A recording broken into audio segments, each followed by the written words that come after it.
কেউ তো ভূতের ভিতরে ঢুকে জনগণকে জোর করে হ্যাঁ সিল দেওয়াই নাই। সেখানে দুইটা অপশন ছিল, একটা ছিল হ্যাঁ অথবা না। জনগণকে যদি বাধ্য করা হতো, জনগণ সেই বাধ্যতার জবাব নাতে সিল মেরে দিত, জনগণ কখনো হ্যাঁতে সিল দিত না। জনগণ হ্যাঁতে সিল দিয়েছে, তার মানে হ্যাঁকে অবশ্যই বাস্তবায়ন করতে হবে। এবং আজকে যদি তারেক রহমানের সরকার হ্যাঁ ভোটকে বাস্তবায়ন না করে, তাহলে তারেক রহমান নিজে, যিনি শহীদ জিয়ার সন্তান এবং বেগম জিয়া আপসহীন নেত্রী বেগম জিয়ার সন্তান, সে জনগণের কাছে মুনাফেক হিসেবে প্রতিষ্ঠিত হবে। কারণ সে নিজে ময়মনসিংহের জনসভায় জনগণকে হ্যাঁ ভোট দিতে বলেছে।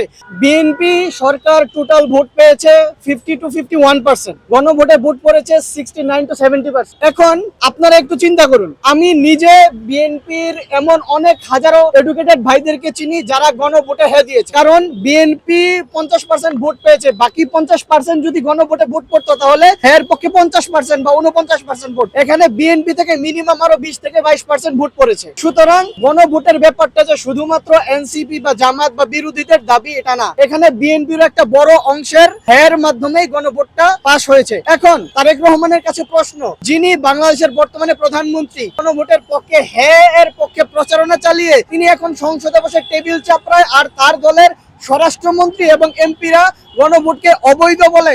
এটা কি তারেক রহমানের জনগণের সাথে বাটপারি না মুনাফিকি? এটা আপনাদের মাধ্যমে কোশ্চেন করতে চাই। আমি যদি আজকে আপনাকে কোনো কাজ করতে বাধ্য করি, আপনি কি আমার মত অনুযায়ী কাজটা করবেন না আপনার মত অনুযায়ী কাজটা করবেন? জনগণকে যদি গণভোটে বাধ্য করা হতো, তাহলে জনগণ অবশ্যই নাকে জয়যুক্ত করতো, কারণ এখানে তাদেরকে বাধ্য করা হচ্ছে।